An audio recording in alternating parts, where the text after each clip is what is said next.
Our speaker is named Jay Curry. He is the founder of Talent Robot and senior manager of talent acquisition in a company called Serenova. He's a mover and a shaker in the recruiting scene, having spent the last 11 years as a recruiter between DFW and Austin markets, with a quick stint doing the very same thing in San Francisco. So from Silicon Prairie of DFW to Silicon Valley in California, and back to Texas with the Silicon Hills of Austin, he has made his mark as a recruiter. Trying to make recruiting more streamlined, he has founded Talent Robot, alongside his current position at Serenova, to empower organizations to recruit faster, better, and smarter with artificial intelligence. Talent Robot is building a fully AI-powered recruiting platform that never sleeps, uses data to make decisions, and gets smarter as it works. Jay Curry. Man, that was I've got to like literally hire you to pitch that after good job, by the way. High five.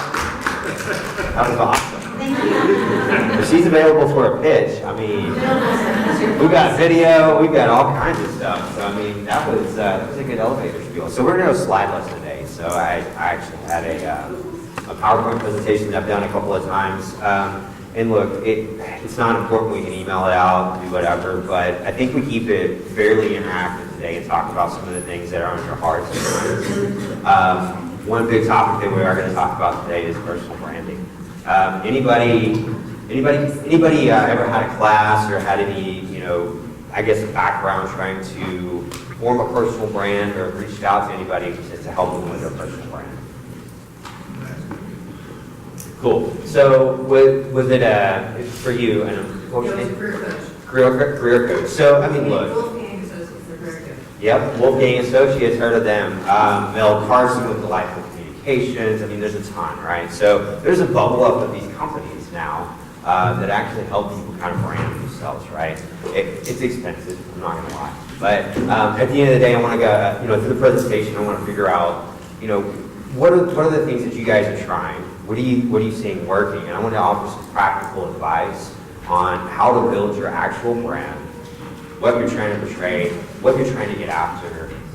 What are the jobs that that you really want, and how do you stay employed, right? Serendipitous success is one of the things that networking, and the gentleman that came up here and gave the spiel, you right there, nine jobs, all through his network, right? So that's the power of his network.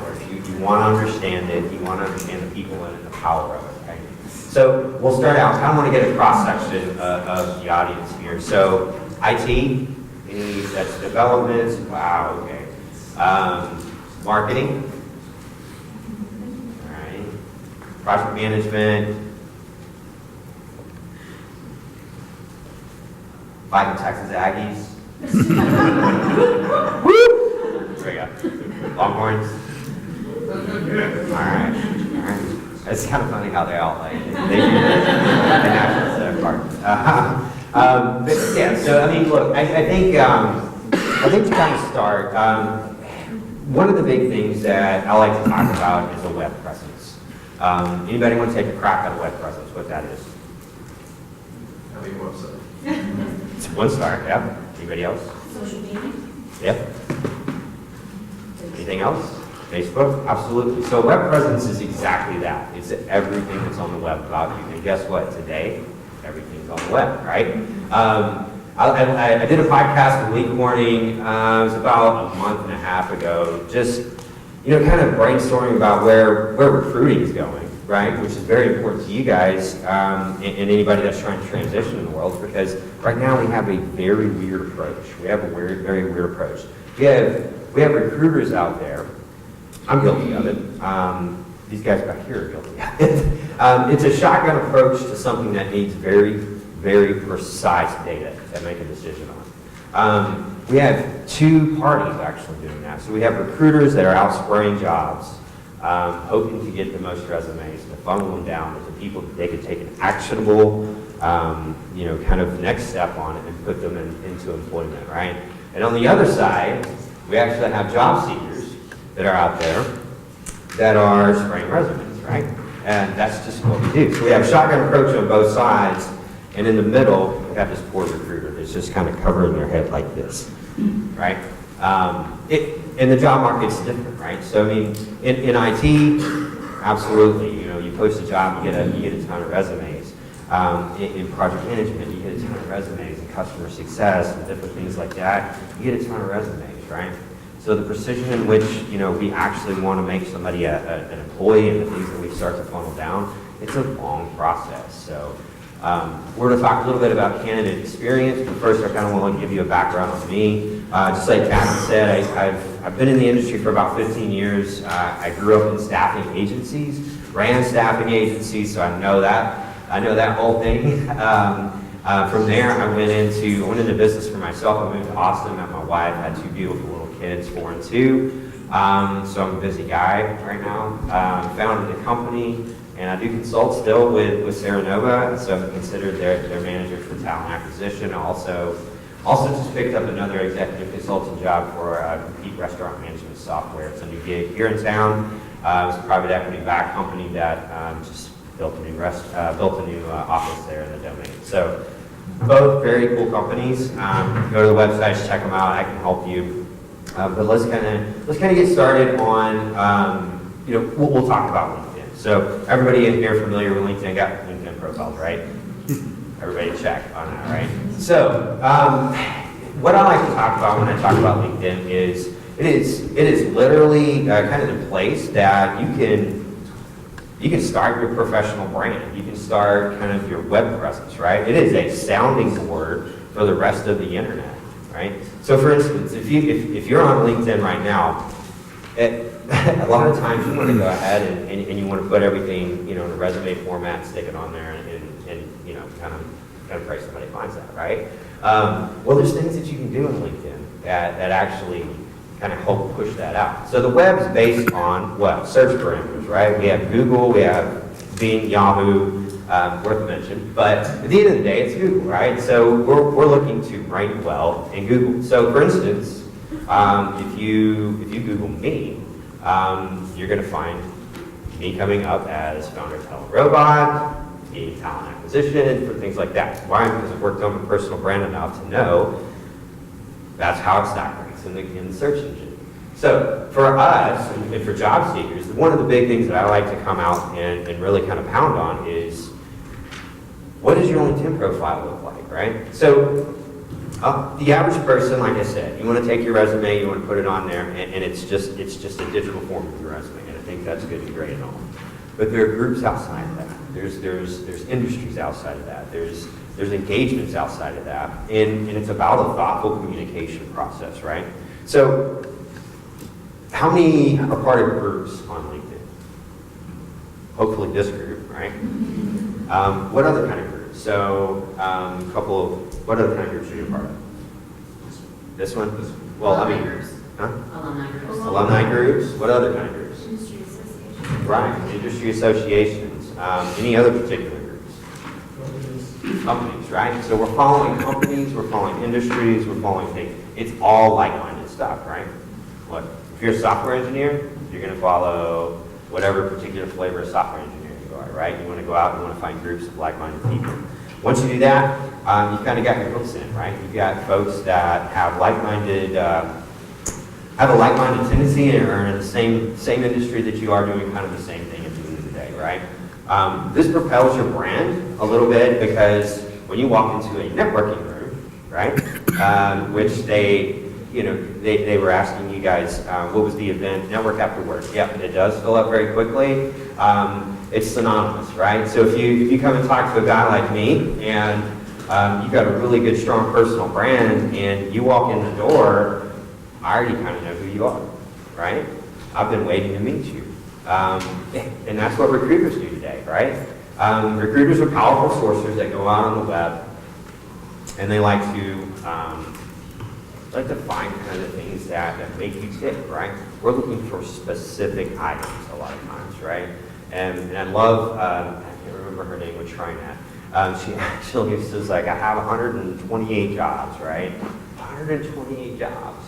And they're very specific jobs. So she's been tasked not only with an applicant pool, which means, hey, You're gonna submit an application, you're gonna be put into an ATS, and at the end of the day, guess what?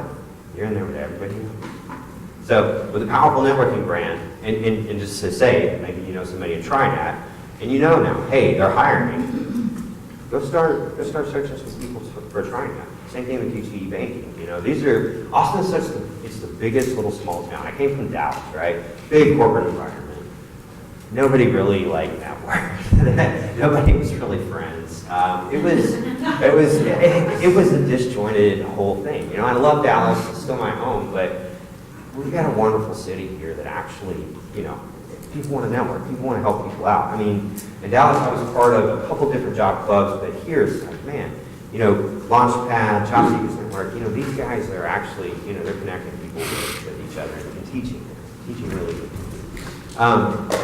So, any questions? I mean, here's what I'd like to do on the personal branding side. What kind of questions do you guys have? I mean, you guys have had classes on personal branding, Launchpad's actually coaching personal branding to a point, and some of the other resources, but it's kind of an enigma. Would you agree? What kind of questions do you have? Okay. So having been through a couple personal branding, and I'm actually going to another one later this afternoon, there's such a mixed feeling on how to make your LinkedIn stand out. Sure. I mean, do you tell your, personal story a lot of Both. Do you use the summary as a personal story where you're, pouring your heart out and all the things you love and what you do on the side, which a lot of people do? Or do you put a really solid summary with bullet points that help attract people zero in? So you've got a picture, you've got a background. Yeah. When recruiters are looking, what makes a particular LinkedIn site stand out to you? So I can tell you a secret that will actually help. It's a little bit of both, right? A personal story. Recruiters at the end of the day are humans, right? We're looking for a story, and we hire people based on stories. To answer your question, it's a little bit of both, right? Our tools, like the tools of the trade, especially the tool that I'm building with Talent Robot, it goes out and searches the web for particular things on people, okay? Across all of your social profiles, across all of anything that you've done, internet worthy, it goes out and searches. So your best bet is, you want a nice clean elevator pitch right at the very top that tells who you are, what your objectives are, what you're passionate about. Right under that, yes, you want to explain, hey, these are my expertise. Use the keywords of the industry, and make sure that you're actually, that those are at the very top. It's just, think of it like this. So, marketers in here, right?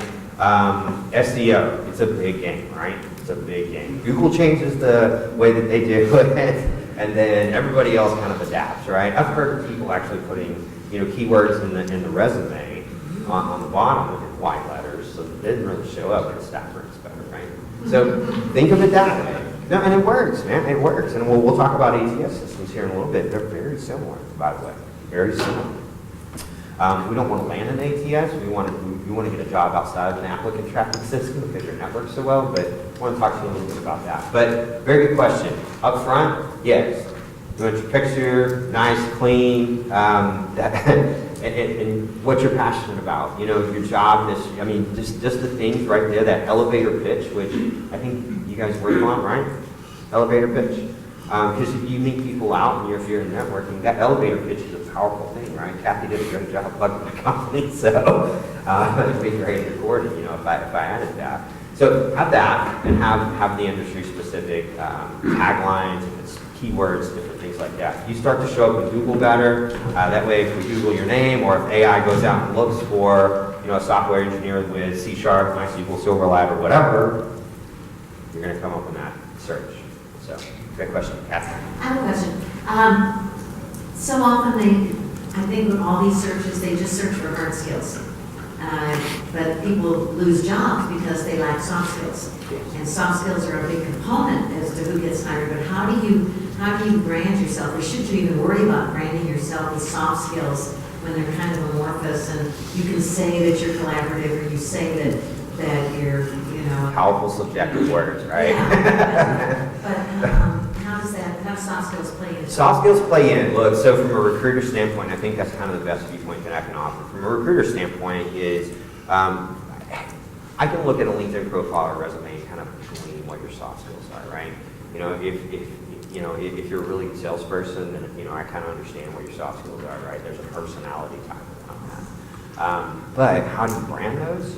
I mean, it's a tough question. You can use those powerful words like collaborative, engaging, you know, work cross-functional well, doing those types of things, and those are really good things. But at the end of the day, everybody is, right? That's on everybody's resume. So to answer your question directly, Kathy, I don't think that, you know, you spend a lot of time. I mean, those are things that come out personal actions. We're humans, right? So at the end of the day, we're humans. We're doing interactions, and the soft skills come out at that point. Now, there is tools, and I'll kind of pull the curtain back a little bit.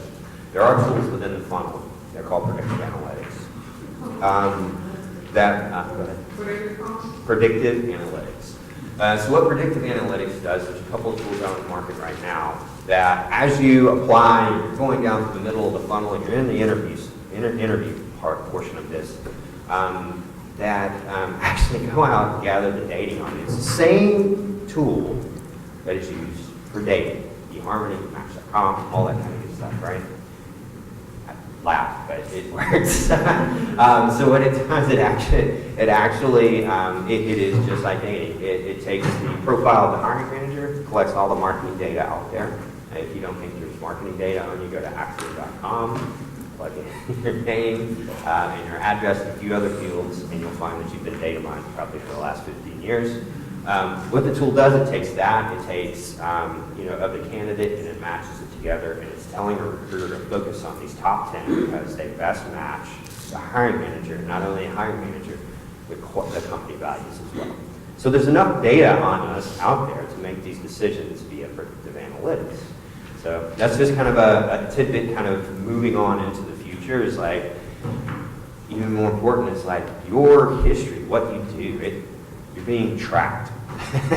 And it's not, you know, we don't want to go and put a piece of foil on our head or anything and wear that tinfoil hat, but just understand that your tendencies, you know, all of that stuff is being tracked. I'm not saying, you know, don't be yourself, but at the end of the day, it's part of it. You said Acxiom. So ACXIOM.com. And you can ask them to remove the data, but immediately they start again. So. Could you spell that again? I didn't get it. ACXIOM.com. That's interesting. Good question, Kathy. Any question? Any other questions? Personal branding. LinkedIn website. On your comment about being tracked, I have a very common thing. Yeah. If you Google David Cooper, you get 50 no's, and I'm about 6 or 7. Right. Yeah. So the first half a dozen pages are some philosopher that's written a couple of books. Yeah, I got a Jay Curry out there. The guy's probably a good 20 years older than I am. He's a great author. So, well, it's interesting that you know that, and I'm glad that you do know that. But what's his name, David? David Cooper. David Cooper. So David Cooper, what is David Cooper? What do you do? Semiconductor processing, mechanical engineer. Right. So there you go. You start to define who David Cooper is. You know, that's via your LinkedIn profile. Good thing for you. I mean, look, personal websites, dude, that knocks it out of the park. I'll tell you that. It's a searchable. Google stock ranks it. They're cheap. They're cheap to be had. I think you can get hosting and everything for like $7.95 a month from GoDaddy. All you do, and really, is you take your information, your resume, your bio, the things that are on your LinkedIn profile, and put them on your personal website, therefore enhancing where you actually, a David Cooper would rank, right?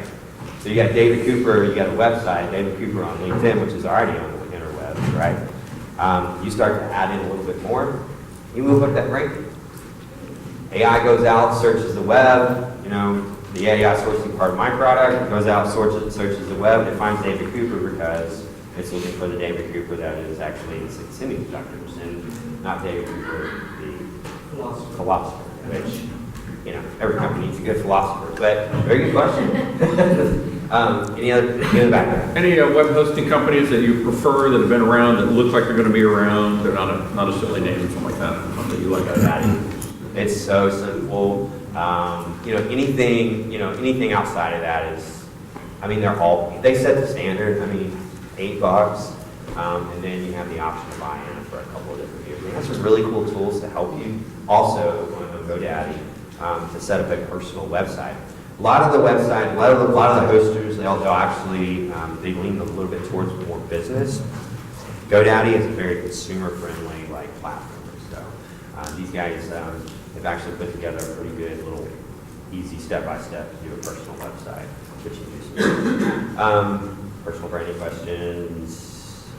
Going once, going on. So even with this group of people that just talk, there's a handful of us that are either doing career pivots Sure. or are like project managers that really don't care what industry we're in. We just would like to manage stuff. So, Sure. so how do you brand something like that? I like the question. So a career pivot is pretty hard to do, right?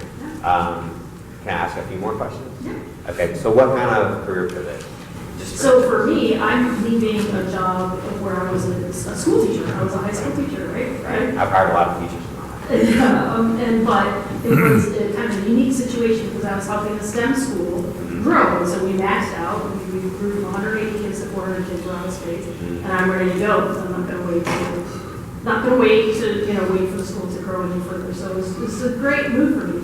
But I really am pivoting. So I'm pivoting. What do you have in mind? Well, that's the thing. So I'm pretty open, right? I'm assuming training would be a pretty good handshake. Let's start there. Yeah, being open. So there's good and bad now. Yeah, there's good It's a and bad mindset. to that when you're so open. I know I'd like to work in operations. I can see myself training. I can see myself in human resources. I can see myself project managing. All of those I can things. see right? A former teacher, gold in all of those things. So how do you personal brand when you're sort of all over the place? And then, is anybody else in my situation where you're okay, all right. Yeah, no, career pivot, that's tough, right? So, I mean, coming out of the teaching world, I'll just use your example, coming out of the teaching world, moving into something like HR, operations, things like that. I coach this all the time, a great place to start, get experience, and to brand yourself, right? Nonprofit. All the time. It's super simple to get into. It doesn't pay a whole lot, but guess what? At the end of the day, it's experience, right? And at the end of the day, that's what recruiters are looking for. That's what companies are looking for. One of my former bosses started at the Austin Animal Shelter, and she was the SVP of HR, which set me up for a bit. So very powerful stuff. It's jump into there, get into the networking group specific to HR, operations, whatever it is. And then, build your profiles, right? We don't ever want to put anything on our profiles that we don't do, right? Bad juju, right? But at the end of the day, it's if we need experience, we got to be scrappy and kind of find an experience, right? I made a career pivot, right? I was in retail for a long time, retail management. My favorite thing out of retail management was building retail teams. So I want to do that full time, right? So my pivot was, I like to build teams, and my next job was a recruiter at a staffing agency sitting in a bullpen making phone calls in 2004. So, I mean, it's hard to do, but it wasn't the most glamorous job, and it did not pay a whole lot until I got experience, but it was something that, that's where my brand started. So it's a very good question. Did I answer? Okay, very good question. Any other questions? I have a question. It's been said that networking is a very important tool when we're looking for a job. But what happens, well, actually I tried this once. Let's say we find the perfect job that we think that it matches with your experience. You're very interested if you also the company. Right. But you can't find anyone that can help you with that connection. Right. To get to the next level in that company, maybe somebody is that what you're Actually, my question is would it be valid for you or even welcome for the job seeker to kind of if let's say if I can find who is the actual hiring manager and I can try to connect directly, for example, there's this option in LinkedIn that's called email. That one. how would you feel like, because I did once in work, and I was hesitating when I was about to do it, because I thought that would probably be like seen as rude or like, pushy or something. Yeah, take all the rules and trash them. So I mean, for what we think is rules, like I get resumes all the time from folks I'm consulting with within the company, from VPs and engineering, VPs and operations. They're like, hey, this guy reached out to me. It's a great way to do it, man. Because guess what? We're wanting to eliminate the shotgun approach, right? You're doing a very precise action, but it's labor intensive, right? To send in mails to every hiring manager that you're wanting to get attention with, right? So the in-mails are great, right? That kind of puts them on your radar. Trust me, it shows up in email, in their personal email, depends on what they have linked to it at the back end of I'd it. say just for those ones that are very, like kind of like unique, not to everyone, like I'm not saying like, let's try to contact like every single job I apply to. Right. But probably for those that are more outstanding for us, would that be like a good technique? Well, I mean, I would question the fact that, the jobs that you're applying for is that, yeah, you want to connect with the hiring managers. That's your first connection. I mean, if you can find it, your first connection would be a recruiter, second connection would be a hiring manager, right? Recruiter, I mean, look, at the end of the day, it's like you get a ton of connection requests on a daily basis, a ton of profile views. So it's pretty easy, right? Recruiter might take a little bit longer, but the hiring manager, just like you, they're going to find it, they're going to see it, they're going to say, we're all trying to put something together. We're trying to put the puzzle together in our mind, right? From an operations standpoint, like it's a VP of operations, and they want to understand, well, what am I tasked with here in the business? Am I trying to hire an IT project manager? This guy, came across, InMail is a great way to do that because your tagline's right under that. It says John and it's IT project manager if they accept that InMail, right? So they're already on the slope of like understanding who you are. Second thing is connect with people around it. It's not always the hiring manager that makes the decision, right? Because people nowadays, we're incentivizing more than ever for referrals, right? And it doesn't have to be somebody that you know, it's somebody that you're connected with. Because we have a lot of Facebook friends, right? And then we have like people that we know, right? So companies are incentivizing employees to use their social channels in order to hire. And I think that's the most important thing. You're doing the right thing. You're doing the right thing by going in, finding the hiring manager, connecting with them, shoot them an email. Yeah, if you've got 10 or 11 credits, spend them on the jobs that you really like. Start to meet people, right? It's hard to meet people today face to face. It's hard to meet people via the web because there's all kinds of protocols and things in place. But you're doing the right thing. Good question. Back.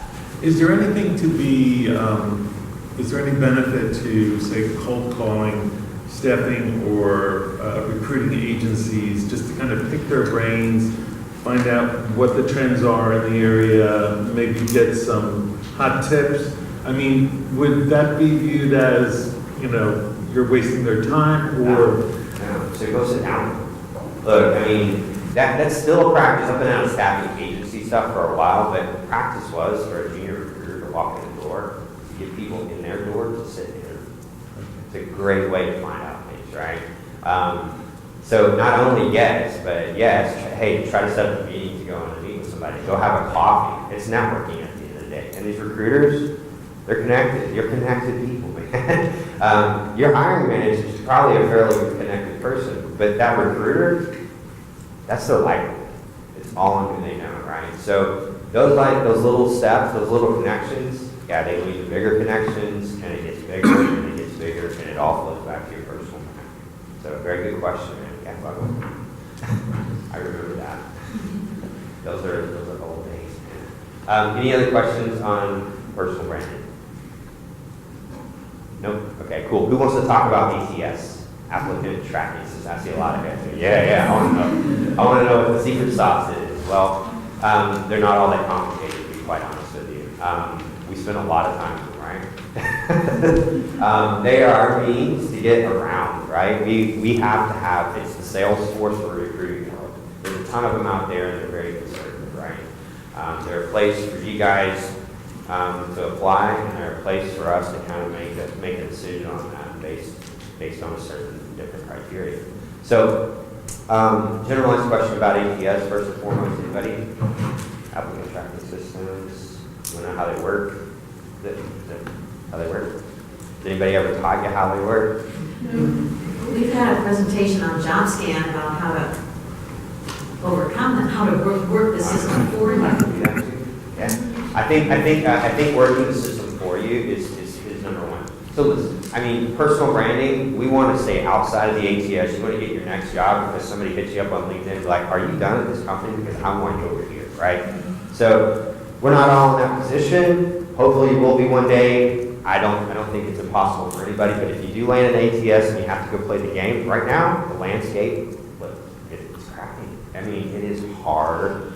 It's hard. When you get to the top of that funnel, you're in competition with hundreds, if not thousands, of other people, depending on the company, industry size, vertical, and all that, right? A few of the hard to get jobs right now, project managers, market is saturated. I mean, there are a ton of project managers, right? So you have to work extra hard to get that brand to talk to the rest of your web presence and your resume to get that recruiter to focus on you out of 1,000 people. So the way to do that, you drop in a powerful resume, right? If you're a software developer and you're applying for a job, I guess, let me back up. It starts with applying for the right job, okay? The spray and pray method doesn't work, right? I see it all the time in ATSs when I go in and do tech stacks for companies and build a recruiting practice. I go in and I see an applicant has applied for 8 different jobs. None of them are a fit for their background. Guess what? We see that. We see that in the ATS. As soon as your name pops up, it says applicants applied for this, and this. There's desperation there, right? That is a mindset. We're humans, right? Desperation comes across very quickly. Be precise in what you apply for. My goal is to see everybody at least 80% qualified for the job that they actually apply for. Don't make the mistake of going, I love this company, I love Facebook, I want to go work for them. And you apply for every job in their stack, and guess what? They're going to look at it and they're going to go, okay, thanks but no thanks. They want people that are interested and have read and educated themselves on the job and that are qualified. At the end of the day, that's all they want to do. They want to fill jobs too, just like anybody else. So you land on top of the ATS, you apply for a qualified job, something that you're actually qualified for, that you have qualifications for. Next step is you've kind of weeded yourself down to the next level. It's like you're a qualified applicant. About 50% of the time, applicants are qualified, right? But you're in that other 50%, so good job, right? We've overcome that hurdle. In that 50%, the first thing that we like to do in a recruiting practice is I like to set up tools that let machine learning do the dirty work. I like to automate as much as I possibly can. And what that means is taking AI, letting them sort through the tops, right? Hard skills, like Kathy mentioned earlier, looking for hard skills. Well, hiring managers told me that, this person has to understand data centers, this person has to understand NetOps, SysOps, and databases, right? This is what we're looking for in a project. Very specific requests, right? So what do? I go in, I say, AI, I want these 4 things. I want to see everybody with these 4 things in the resume. Boom. Got about 85%. 85% of that 50% is then knocked out, right? You don't even you get the thank you email, right? Everybody's got that thank you email, right? So, and look, we'll talk a little bit about that more. So we go down from the 50% pull to the 85%. We knock out 85%, and we're down to a good solid, let's say, anywhere between 50 and 25 candidates at that point. Then that's when we put our eyes on things. That's the labor-intensive part, right? The labor-intensive part is like recruiters actually looking through the experience, what you've done, what was your last job, who's all that. This is where your resume comes in.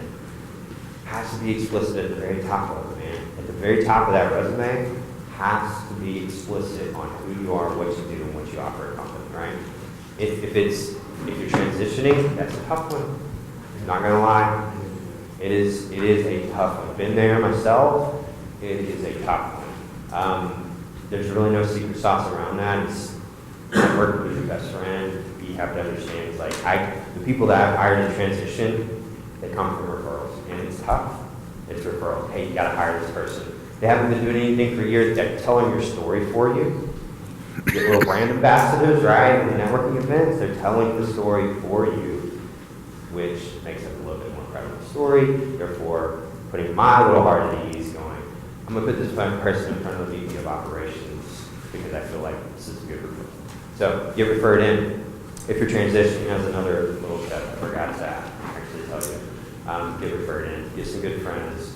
She's got a great network. Everybody around you has probably got a good network right now. But get referred in. So once you're at the bottom of that pile, I'm looking through a resume. It's got to be. Think about this. What is our favorite way to read things as humans? Like if you're trying to get information from a pamphlet, how do you like it organized? Anybody want to take a crack at that? She's like bullets. I just want to see bullets. Go ahead. Kind of scan it, look for headlines and Folded things. Yeah. Summaries. We're like a squirrel. We're like a squirrel. C-sharp, ooh, right there. SQL databases, ooh, right there. Data centers, right there. This guy looks like a fit, right? AI's already told us and put the resume in front of it. We want to see the story. So we got to be interested in reading the story, right? We have to have a good story. I love the bullet points. Bullet points are absolutely 100% my favorite thing. Their favorite thing to look at, they're precise and telling a story. Less is more, right? I don't know practice around here, but don't scale your resume down to one page. Let's do 10 years of career, you know, if you got 10 years, right? But you gotta tell a story that's captivating, right? Objectives, do you guys coach objectives here at the very top? Not the word, but the title or summary paragraph that says, this is what I do and something to support. Yep, and I'll give you a tip, pro tip. Don't confine yourself with an objective. What I mean by that is like, hey, I'm a project manager looking for an IT job, right? I'm just picking IT job for a romance, sorry. That wants to work in IT, right? That might be true, but IT means a lot of different things. IT means, is it corporate IT? Is it large scale data center IT? Is it cloud? That person, wherever they work, they're going to think instantly from, you know, their point of view, this is what IT means to me. So be vague, right? If you want to put an objective in there, be vague, right? Second thing that we're looking at, honestly, I'm not a fan of cover letters. I don't even read them, to be honest. Do you? I didn't say she did, but yeah, I agree with her. When we see 100 Yeah. profiles in less than an hour? Yep. Yeah. Yep. I mean, you're hearing it. I mean, this is, you know, I've been through it, she's been through it, she understands it is. Cover letters, there's still a generation, you know, that wants to see that cover letter. I've got hiring managers today that, you know, they won't hire anybody without a cover letter, but I coach them differently, and I'm like, that's just not policy anymore, sorry. But yeah, it's like, it's nice to have, I think a hiring manager is more privy to it. Right now, let's be real, it's the recruiters that are doing the work, right? If you have a hiring manager that says, hey, I want to see a cover letter, like, it ain't coming one. Sorry. So your objective and when you're kind of down, look, and this is kind of where it splits off, is if there are keywords that are within your industry, we're going to look at the resume, and that's what I'm keying in on, right? The bullet letters, we're squirrel, we're trying to figure out, you know, where this person's been. We want to see the right things on that. This is a valuable part of your resume that is a very, very good way to get my attention and anybody else's attention that's reading your resume. The key here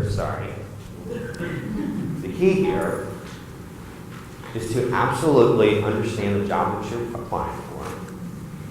Take a few practical minutes to make that next section talk to that job description, because at the end of the day, I'm like, this is gold, right? If you're addressing the issues and requirements in that job description, in your resume, I'm like, man, I gotta read more, right? I gotta figure out who this person is. So you're solving problems for a recruiter. That's all they're trying to do, is trying to figure out at the end of the the day, it's like, how do we do that? You get questions, Ed? So my understanding was that the cover letter is also an opportunity, that's going to potentially be scanned as well, and it's an opportunity to kind of target the whole experience of the application. No, I can hear you. I mean, I think there's still room in the resume to do that without the cover letter. So, look, I mean, I'm not saying stop doing cover letters. You can do what you want. I don't really do that either. So, go ahead. I'm curious about the state, the university in particular, require cover letters. Yeah, They don't accept resumes. You have to fill out their application, and then you That's have why you to have a submit a cover cover letter. That's why you have a cover letter. So, and I'm sorry I didn't address that, and I love that you brought that up. Thank you very much. What's your name? Done. Don, thank you. So, yes, we click the button in our ATS that says requires cover letter, requires this, requires that. Have it on hand, get past the game, right? It's a game at the end of the day, pass the game. Submit the cover letter, it's not gonna get you a job, but if it's a requirement, do it, right? Has anybody ran into, you have to have your LinkedIn profile to apply? Yeah. What do you guys think about that? I Everybody, just created my LinkedIn profile yesterday, for the first time. congratulations. Yeah, I came from the public sector and been in the private sector for 3.5 years, and but we never had one in the public sector out in Arizona, and I haven't seen that on the requirement, but I know it's out there. Yeah, it's out there. Who's actually experienced? What is fine? What is that your experience? Yeah, I work for them. You work for LinkedIn? Yeah. Great. And because forget about anything else, they don't use emails, nothing. It's all about community. And in order to get a project, they asked me, create your profile. I'm like, why? And you work for them? Red flag. Facebook's that, even things like that, Twitter's the same. I work for both of them. Yeah. And I'm like, why do I need to have that? They said, that's the rule. Right. Okay, now I have, 5 minutes later, I have, let's go for the project. Yep. And I'll tell you why. And I'll take a point in, you got a few people here that can back me up, is everybody's good on their resume, right? We're wanting to see other sources on the web that tell the same story, right? That's important. That's why your Facebook has to align, because guess what, on Facebook can't. That's why your Twitter has to align. Twitter, right? That's why your GitHub, if you're a developer, you're telling me that you're writing a lot of Angular. I want to see it in GitHub too. AI searching for that too. So all of these things need to talk together. You need to tell the same story across the same path. So I'm glad you brought that up. The only question, having been in industry over 20 years, if I want to put on my resume, I'm going to give them the last 10 which are relevant. Should I modify my LinkedIn because that has my graduation date, that has everything? Now all of a sudden they've looked and it's like, is that an issue for old workers? Truthfully speaking, yeah. I mean, if there's not an initiative in place, yeah. I've searched for it, I've been guilty of it. That was 10 years ago, but I mean, today I go in blind mode, there's incognito mode on most of my tools. That doesn't tell me if you're a woman or a man, Democrat, Republican, how old you are, whatever it is. Best person wins. That's what Counter Life's about, by the way. It's about leveling the job playing field. We got to quit looking at age and doing like that, because there's this little ugly form of age discrimination that, you know, I'll tell the truth is recruiters are asked to do that. And it's perfectly legal because we're making decisions based on what our company needs, right? So, dark subject, hated, but it's the truth. Any other questions? What are your tips or opinions about the required field salary requirements? Love it. Think about it. So there's a platform called Hire, okay? Hire.com. Hire.com is software developers. If you're a developer, you gotta be on that platform, by the way. Software developers, they're getting into some DevOps. some high-level operational stuff, access stuff, database, things like that. They're in Austin, and New York, and San Francisco, there are a few other markets. But what this platform does, and I think it's changed a little bit, what this platform does is it initiates, it collects folks that are either job seekers, wanting to do a job change, or have been through the career pivot that you were talking about, and have some experience in that, have been through like a coding club or something, right? Coding clubs, coding camps, things like that. What it does, it actually aggregates those folks and has that salary discussion right up front, just like that. So you're asked to put a range in there. That recruiter's going to say, I'm here on that range with this job, and you're going to go, I want to take that interview because that's enough money. It's great. So listen, at the end of the day, we all want to negotiate, and it's not the used car salesperson anymore, and that's what your recruiters are paying you to do. Is we want to get you the best offer internally, and we want to close the deal. So if we know the more information you arm a recruiter with, if you're going to a recruiter, which you are, if you're an ACS, right? The more information you arm them with, the better they are to empower you to go through the phone, right? If it's good or bad, if set your expectations, if it's a range, be truthful, it's a range, right? It's hey, I'm okay between $80,000 and $100,000. It's a $20,000 swing there, right? Pretty good chance. But if you think of it from a statistical point of view, yeah, you narrow your chances, right? But we're trying to be precise, aren't we? Trying to be precise in our job. You have to know what your requirements are personally. You got to know the companies that you want to work with and the jobs that you want to perform. And once you have those in the back of your mind and you have all of that, you're ready to go, you should not have a problem answering that salary question. Don't know if y'all coach different, I'm sorry. It's complicated. It is.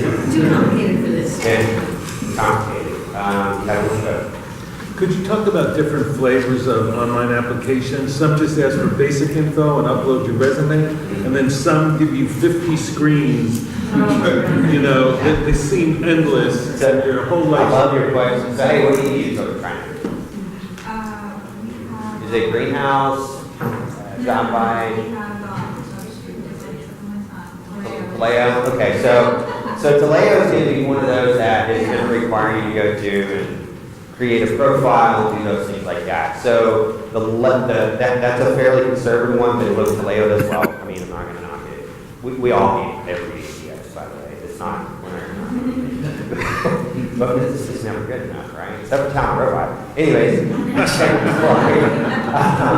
but yeah, so back to your question is, look, to create a profile, yeah, it's called candidate experience, right? So I'll tell you what I prefer. In every tech company, I work for 50 and 500, somewhere in between there, 50 and $500 million tech companies that are about to just take off because they're VC backed and PE backed, right?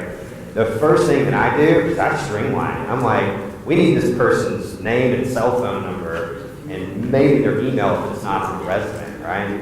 But they're state and local government agencies, yeah, and when you create a profile, you gotta understand, you gotta get the email and your password, you check your password, here's your verification code. Once you get your verification code, you put in a 4-digit PIN, and I need your mother's maiden name, last 4 of your social security number, and hey, so here's the job application. Can you fill that out too, by the way, because it's the same information, right? I hear you. It is hard. So, yes, you'll find that the companies that want to have a better experience for a candidate applying for a job, it's much more streamlined. They're going to let you use LinkedIn profiles. They're going to let you upload resumes. They're going to let you want to share those profiles to tell your story, right? We don't want you to write it down. We're in like an Amazon easy world, right? It's like, we want to click on something. We want it to be at our door 2 days, right? We're not trying to fill out an application for it, you know? So I agree with you. Yes, pain in the butt. But we can't just like, you know, the state and local government, yeah, they're pretty famous for that. Taleo, some of the other ones, they're just built that way. So, and I can talk to you a little bit more how the landscape has changed and how we'll start to apply jobs in the future. So, yeah, we got some. Yeah, so I have a Facebook and Twitter account, but I don't post either. So how does that hurt me? It doesn't hurt you. You'll find it, but I mean. Well, it doesn't hurt you. So I wouldn't say it hurt you. I do want to tell, and I do want to just overemphasize emphasize this again, I know you already heard it, tell the same story across multiple profiles, right? Because this day and age, it's not about resume. Everybody's a good job. Everybody's good at their job on their resume. Everybody's a really good interview at this point in their lives, right? So let's be real. We're looking for information, back channel is what we call it. We like to get back channel information. Yep, it goes on our Facebook profile. Yep, this is exactly what we're looking for from a personal standpoint. This lines up with our values and our corporate goals. She's interactive on Twitter for, this, and this, which is great because that's what we participate in, so on and so forth. So don't under-personalize your social media, Facebook, Twitter, and all that. Be yourself, but tell the same story across the profiles, right? Even LinkedIn, right? You go to my LinkedIn, you'll find out a little bit about me personally, but you'll see the same thing. Facebook, Twitter, and all of that. You're making it sound as though you should try to have two Facebook accounts, a personal one and a professional one. And we'll find No, both. Facebook doesn't want you to. No, Facebook doesn't want to do that. So at the end of the day, think of it from like a recruiter standpoint. We're on a data gathering mission. We're trying to find out as much information about you before we actually talk to you, right? Because we want a reason to do so. Doing two profiles, it's a little complicated. I mean, honestly, in the back of my mind, I'm like, let's just be open and honest about who we are, right? But if you're sharing pictures of your puppy Oh, we on don't. Facebook, That's fine. then that's not going to Here's- duplicate your resume. No, but if you're all buttoned up on LinkedIn, you got LinkedIn, you got your nice tie and your coat on, and you're just like hammered out, you got a great profile, and I click over to Facebook, and yeah, I don't even want to go there. So, yeah, just got out of jail, man, I'm ready for a job, right? Probably questionable. So, I hear you. If we're not looking at puppies and cars and things like that, we're trying to determine who you are. I mean, it's just human stuff, so. Yeah. Where's this, I was just asked to do these like personality and cognitive tests. Is that like a new? Yeah, so that's what's feeding the predictive analytics engine. So what we're trying to do as recruiters and talent acquisition executives, we're trying to figure out who works best in our companies, right? So a historical database, a database to where we can say, you know what, we've hired these people with these certain types of personalities, gives us an ability to create a heat map across an organization and say, you know what, an INTJ works well in our dev team, right? An ENFP doesn't work so well in operations, right? So it's, again, another screening, right? But the good news is like, we're trying to make it as painless as possible. I think what you have, 16, 32 questions, something like that. One was 50, I had 15 minutes for each, so it's I mean, look, I think it's fair too. What do you guys think about that? Personality test to get hired for a job. What do you guys think about it? Just go ahead. Everybody's. So do you have those tools available now? Yeah. Okay. So are there tools within the ATS that allow you to screen based on cultural fit? Yes. Elevated Careers. Partners of mine, Chris Daniels and Steve Carter, they actually bought eHarmony's play on matching. eHarmony actually went to market with a jobs thing to try to promote it and say, hey, we can match for jobs too. They're a B2C company, they're a consumer company. It fell flat on its face. My buddies picked it up, built Elevated Careers, and now, yes, culture fit. What it does, we deploy a, it's part of not really actually. If we deploy a culture assessment across the company, it tells us what the employees care about. We take mission, company values, we also put that into play. We see how those match, and then we go out and hire based on that. So if I'm hiring from an engineering standpoint, we know that the engineering team cares about beer, ping pong, and Minecraft. We're going to go out and look for people that care about beer, ping pong, and Minecraft. Why? Because people that have the same kind of like personality and things in common, they work better together, right? That's the mission at the end of the day. Is like we want people to be productive. So therefore, if we put other people like them around them, they're going to want to stay work longer. It's just a fact, right? So, yes, to answer your question, it's there. It's getting bigger. It's so tiny right now that it's probably not going to interact with it that much. So is it the other Not the major. Oh, it's hello, yes, but the rest of them, no. So think about this: $50 to $500 million companies. They can't afford the Intello, Smashfly, those big companies. They can't afford those big tools. They're enterprise level. 50 to $500 million companies, there's another sector of tech that's coming in that is saying, these are one-off tools and we integrate. So the ATS of the world are starting to integrate. Part of the reason I founded Talent Robot, very simple, build a platform that integrates and has the stuff already. It's 1,000 horsepower Corvette, right? You can't go buy one off the lot for that. You gotta go put some mods on it. So that's kind of what it looks like. So very good question, and look, hiring is gonna change, man. It's gonna change. The next 5 to 10 years, I'm super excited about because we're gonna start to put people that work together really well together. That was our job in the first place, right? It's not spray and pray. It's not, hey, let's go put this on 200 jobs and see what kind of applicants we get. So that makes more work for us. We're trying, at the end of the day, we're trying to make an actual decision on the best person for the job. And that's all we're trying to do. So, go ahead. There was a speaker at my group last night who said, do not try to fit in with our culture. We don't want that.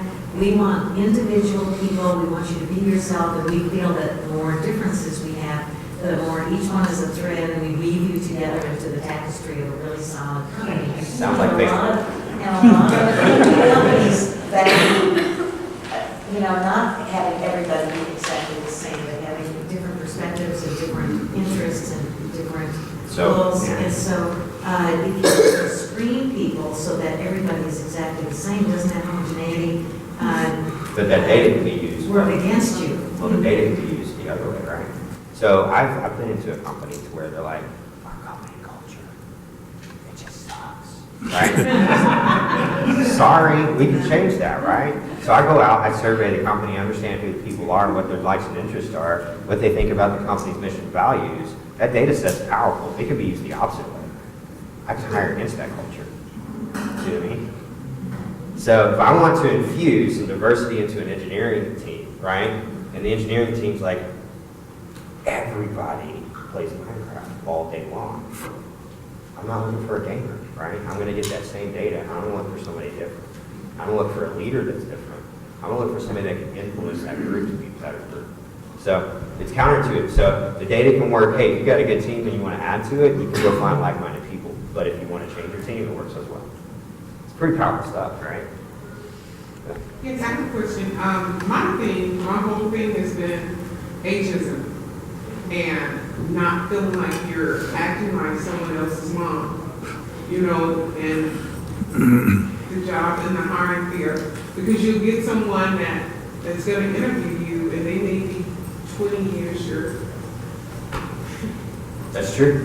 It's very true. I mean, it's a thing to overcome. It really is. Here's the big thing, right?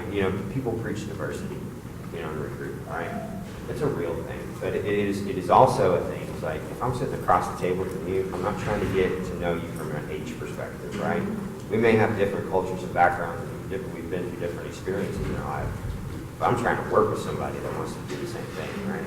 So there's no way to unprogram that from society, unfortunately. But at the same time, I have experience Yeah. that they otherwise wouldn't have. We have experience, and even though they're in a position of hiring us, we can teach them a whole lot. Then they got to be more open than to they could ever learning. know. Yeah. And so that's where I wanted to change. Yeah, no, I'm with you. Look, totally with you.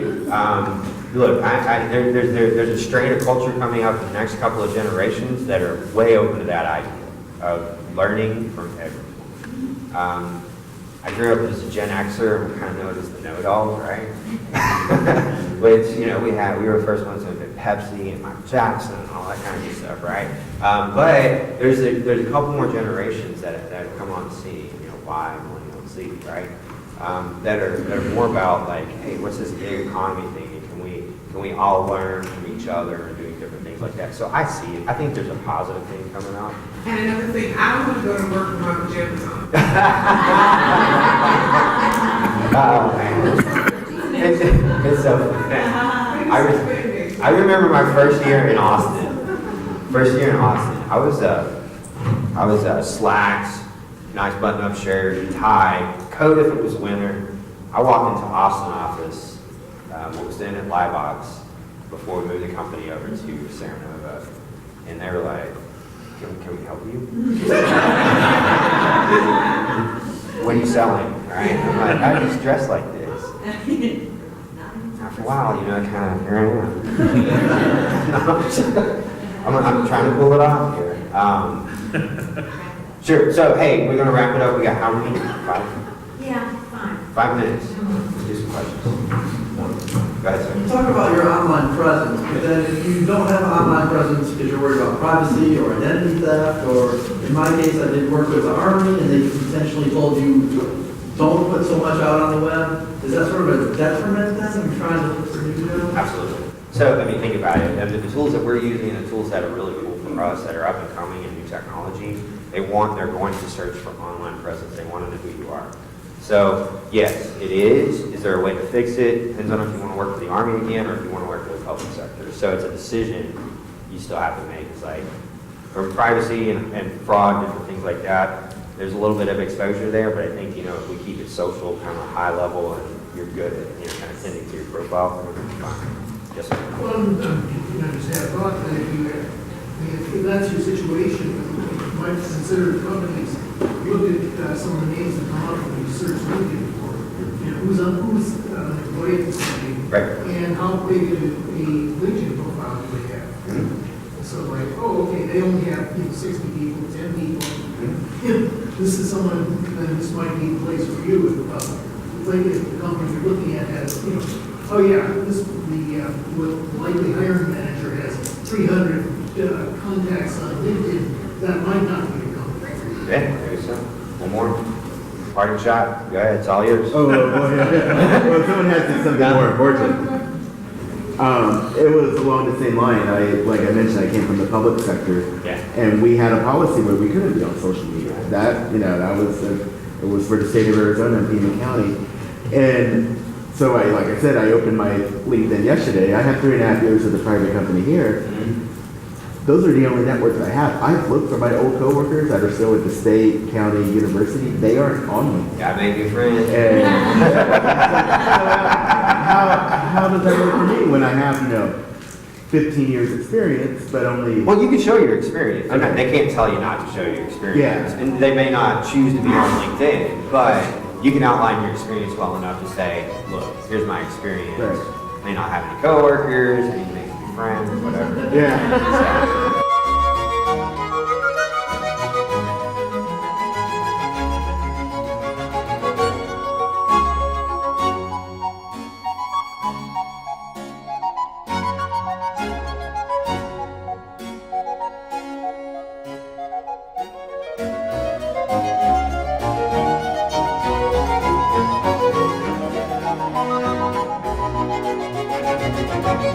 Thank you.